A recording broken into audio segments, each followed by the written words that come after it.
Welcome back to ESSA TV. Today we're excited to be hosting our third Victorian premiere on the program, a face some of you may recognise from last year's ESSA Q&A. The Hon John Brumby AO served as the Premier of Victoria from 2007 to 2010. He's had a long and distinguished career in public life, having served for 7 years as the State's Treasurer, 6 years as the Leader of the Victorian Opposition, and 7 years as the Federal MP for Bendigo. Since retirement from politics, Mr Brumby has taken on a number of roles in both the public and private sector, including a joint appointment to both the Melbourne and Monash Universities as a Professorial Fellow. Mr Brumby, thank you very much for joining us today. My pleasure, thanks Eddie.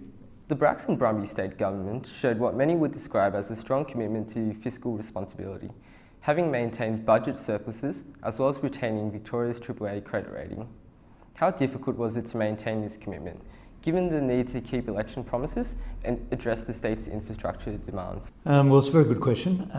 In our early days, our first term in government, of course, we had very carefully costed policies which were taken to the electorate from opposition, and so when we won in '99, we knew that we could afford to implement those policies.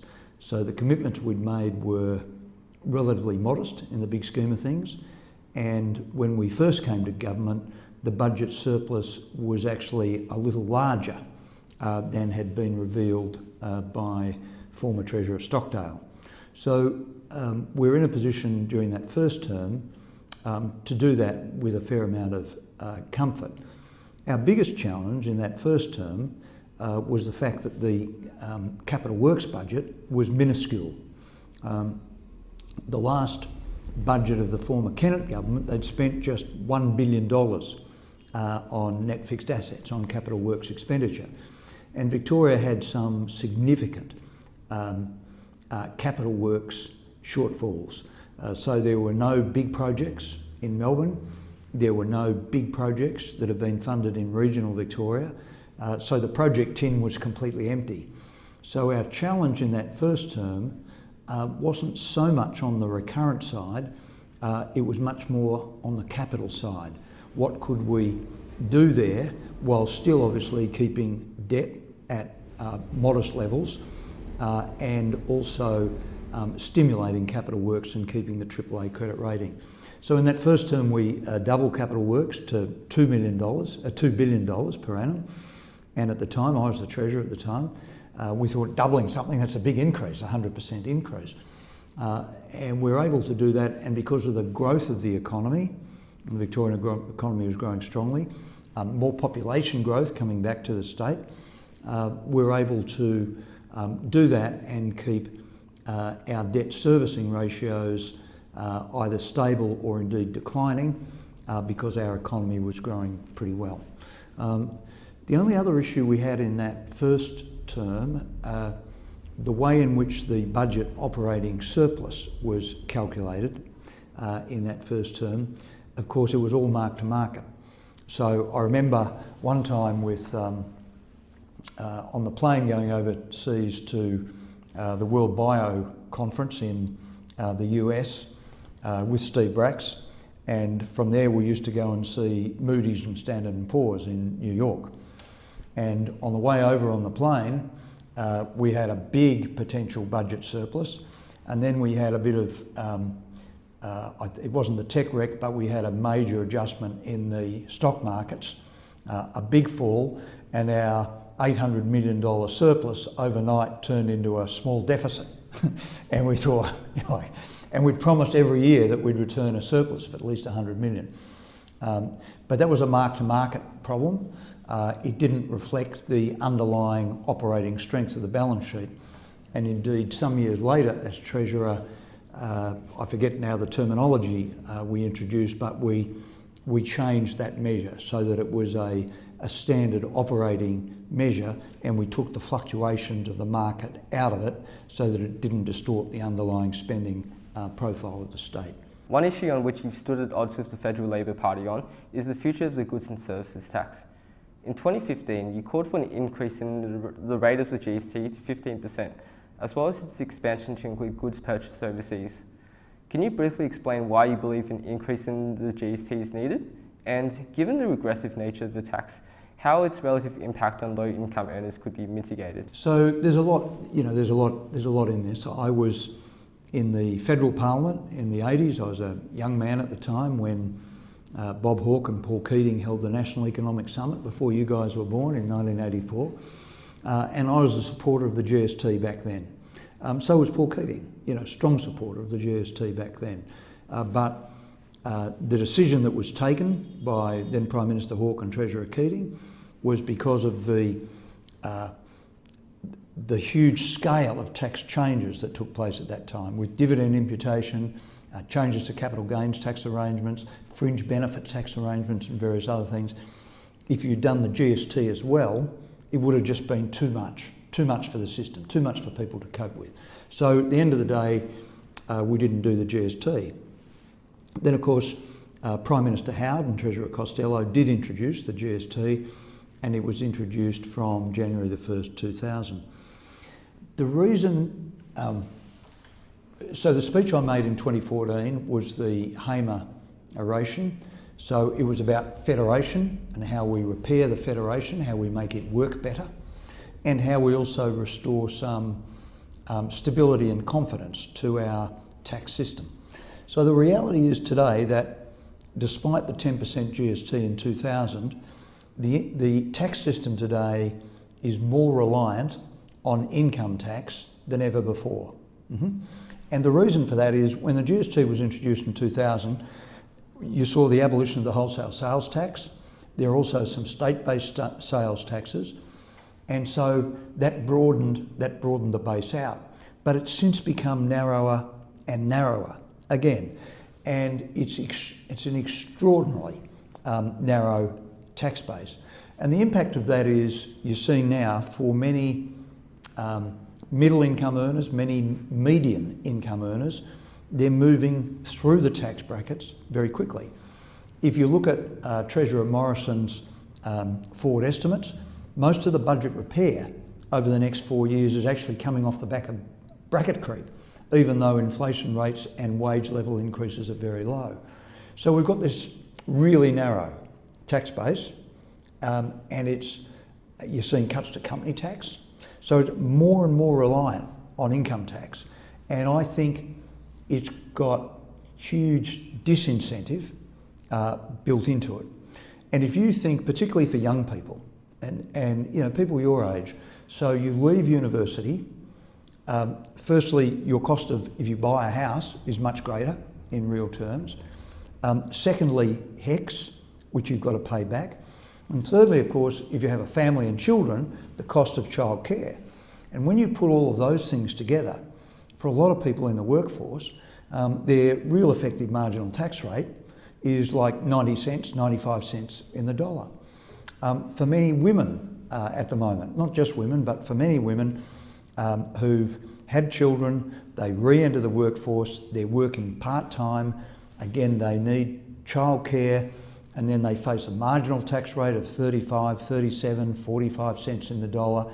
Again, for them, their effective marginal tax rate with loss of benefits, family benefit and childcare, again, they've got excessively high effective marginal tax rate. So I think that's a big issue, huge issue for the economy. So on the issue of regressivity, you can make a GST as regressive or as progressive as you want it to be. It depends how much you give back in compensation. We saw with the carbon tax under the Gillard government and the compensation package that was agreed actually gave people back more than their loss in spending power because of the increase in prices due to the carbon tax. So it became a progressive policy initiative. And you can do the same with the GST if you want. The other thing that's interesting with the GST when people say it's regressive is the UK Treasury did a lot of analysis on this. So when you look at who's low income, who's poor, who would be impacted most by GST, a big proportion of the people who are poor are actually students. But of course, students aren't poor all their life. They're poor for a period of time when they're a student, but post the time they're a student, they actually end up earning above average income levels. And so you have to say it's not regressive in terms of students. It might be at one point in time, but through the course of their life, there's no regressive impact at all. It's quite progressive. So I know this is a very difficult debate in Australia, more difficult today than it was in 2014 because of the pressure that households are feeling, particularly on energy costs. So I think it would be very courageous of governments to increase the GST at the moment. But inevitably Australia's going to have to do this. You know, otherwise, and again for your generation, here's the federal government still running budget deficits of 20-25 billion per annum, 300 billion of additional debt since the GFC, all of which even at low interest rates has got to be serviced. So when you look at what's likely to happen in the future with the tax burden on people of your generation, the impact of ageing, people of my generation, as our participation rate in the labour force declines and we don't pay our taxes, the narrowness of that tax base and the additional impacts of things like HECS and childcare, I think the income tax thing is a killer. It really is. And the only way around that and the only way out of that is to broaden the tax system. You can extend the GST and put it on food. I think that's even more politically difficult, particularly if you're cutting company tax. Like, how's it look? You put a tax on food to cut tax for BHP, right? Looks bad. So the simplest thing is to increase it to 15%. In my book, The Long Haul, I set the framework out there about how you do that, about how you divide the revenue up between the Commonwealth and the states. The states need more money for health. The Commonwealth needs more money to reduce its budget deficit and to take the pressure off income tax. And the other thing I say in my book, if you did extend the GST like that, you could get a one-off gain which you could use then to fix up the problem of horizontal fiscal equalisation, how the money is distributed between the states. You could lock in a guaranteed annual payment to South Australia, Tasmania and the Northern Territory. It's about $5 billion a year. Lock it in for 10 years and then you could distribute all of the rest of the GST pool to the states on an equal per capita basis, which would make WA happy, Victoria happy, New South Wales happy, the ACT happy and probably Queensland happy, though they're very hard to keep happy. You were a federal MP and a member of the Hawke government when the Higher Education Contribution Scheme, otherwise known as HECS, was introduced in 1989, a reform you've described as difficult but ultimately good for the country. The HECS scheme has undergone a number of changes since then, with the most recent measures proposed by the Turnbull government being an increase in student fees and a lowering of the repayment threshold to $42,000. Are these measures another example of difficult but necessary reform? Or is there a good reason to be concerned about the government's proposed changes to HECS and university funding? So there's two questions in that. The first is, was HECS the right policy response at the time? And again, as I say in my book, I think absolutely it was. You know, free education, when Prime Minister Whitlam in 1973 introduced free tertiary education, you know, he also abolished the means test on age pensions. You know, so those things just aren't sustainable. And we confronted a position in the mid-1980s where the cost of free higher education was going through the roof. And the consequence of that was that we couldn't expand the number of places enough. And the consequence of that was that even though higher education was free, the participation in higher education still tended to be concentrated amongst above average income families and children who went to the better private schools. So without growth, we weren't really addressing the equity issues that are so fundamental in higher education. You know, when I went to university, so you go back to the 1970s, it was predominantly private schools. You know, there were very, very few children from rural areas, country areas, very few children from the west or north of Melbourne. So increasing the places opened up the opportunities for those families. So I think HECS was right, but you can't have a situation where HECS recovers, you know, 100%, because that's a full fee position, which is crazy.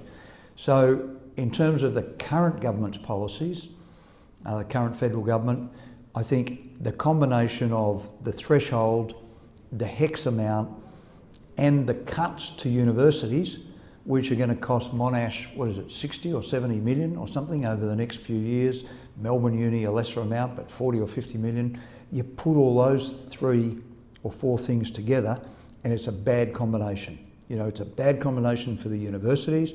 It's a bad combination for students, students struggling to pay their way, and students who, as I've said before, with the tax system the way it's structured at the moment, are going to have this heavy burden in the future of a heavy income tax impost added there to a heavy HECS impost. So I think those changes have gone too far and they impose too heavy a burden on students and their families and on universities. In your book, The Long Haul, you suggest that the best parliaments are those that are diverse in terms of career backgrounds, made up of ordinary Australians such as train drivers, labourers and doctors. The reason I bring this up is because this sentiment was echoed by former Prime Ministers Bob Hawke and John Howard earlier this month in an ABC News interview, in which they criticised career politicians who lack life experience. Although politicians with unconventional career backgrounds can offer unique insights and perspectives on a policy issue, one could argue that career politicians dominate Parliament because they have the skills and knowledge required to effectively govern. With that being said, what do you think is the right balance between career politicians and everyday Australians such as farmers and train drivers? So there's no doubt that career politicians, many of them do have good skills. You know, they're good at what they do, which is politics. They're good at getting the numbers, which is why they get pre-selected and find their way into Parliament. So there's nothing wrong with career politicians per se. It's just that when you have too many of them, as I think we do at the moment in state and federal parliaments, you don't get the diversity that I talk about in my book. And I've always been a great believer in diversity. I saw in the federal parliament, I was lucky to be there with Hawke and Keating, great Labor figures like the late Mick Young, you know, who was a shearer, and then a great parliamentarian, a minister, and brilliant on his feet, one of the funniest people you'd ever see in the parliament, very quick-witted. And he was a shearer, you know, and there was a great mix of people, from shearers right through to doctors. I think we had 5 doctors in the federal parliament, which was good if you ever got crook. You could go around to someone and see the doctor really quickly. So diversity is good. And then when we were in government in Victoria, when we came to government, most of the government boards at the end of the Kennett era were 90%, 95% male. There just weren't women on boards, particularly anything to do with economics or treasury or finance. And post my political life, I've become an even more strident believer in the benefits of diversity. So I think whether it's Parliament or whether it's an ASX 100 board, whether it's a university council, I think the best boards will be those that firstly have a mix of occupational skills and life experience, and that's diversity. Secondly, they have gender diversity, and typically that means more women than we've had in the past. And thirdly, and I think, you know, we've still got a long way to go in this area, Australia really still underperforms in terms of ethnic diversity. So, you know, we're a nation really that's made up of migrants. In Victoria, 48% of our population was born overseas or have one of their parents born overseas. We've got a Chinese population in Australia now, a Chinese community of over 1 million people. Is that reflected in our parliaments or our ASX 100 or 200 boards or in our superannuation funds and trustees, and the answer is it's not. So I'm a great believer in diversity.